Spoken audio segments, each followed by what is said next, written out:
change of scenery. We're not in the little nook right now. We're in a different part of my barn, garage part, if you will, tool shed part, if you will, bike storage, if you will. What we're going to talk about right now is clear coating. So if you've done spray painting, one or multiple colors, swirl dip, whatever it might be paint-wise, we're going to talk about clear coating. Just like with spray paint, I highly recommend the Rust-Oleum 2X series. They do make, I think, a satin and then maybe a semi-gloss as well. So you can see I have the guitar that was in our swirl dip video. I have that here. Here is a solid color guitar from the economy kit. All right, this is Rust-Oleum 2X Gloss Spa Blue is this one. So this guitar has gone through the primer stage, all the sanding, all that stuff. Probably about a dozen coats of spray paint on this with several sandings in between because there was a few issues with the primer. Primer probably could have been built up a little bit more.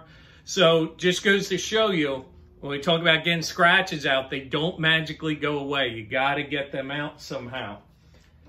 In that case, it was later on in the process. Headstock to match. Remember, painting your headstock's optional.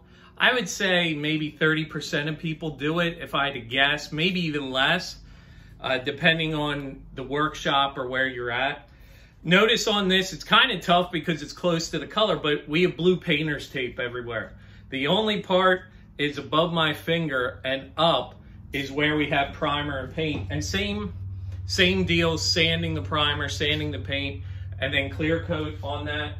And then when we talk about our Van Halen paint job that we saw in a previous video, this also got several coats of clear coat on it. Now, when you are dealing with clear coat, it's important to still do nice, light sprayings, real light layers. Make sure your conditions are good. All right, if it's real humid, that's not going to work real well. And when you do it, it's nice to have windows open or a ventilator, something like that. I have my doors closed if for no other reason right now that it looks better on the video than being all backlit. Normally, I would have those open. Make sure your can is shooken up just like you do with spray paint. And then just keep that can moving. Nice thin layer. Come around the edge. All right, and now to the back. Keeping it moving.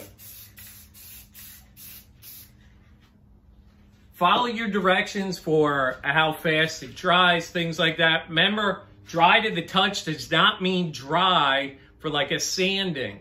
You gotta let it cure and harden up. But there is a technique if you swirl dip that you could try and build up your layers and then sand them to try and get it that this is smooth. Otherwise, your swirl dip does have a texture. Does that really mean that's bad? No. Just if you were looking for some super smooth, you might not get it. You could also do that with your other guitars like this one or this one where you try and build up that clear on it to then sand it down and make it smooth and try and get kind of a factory look to it.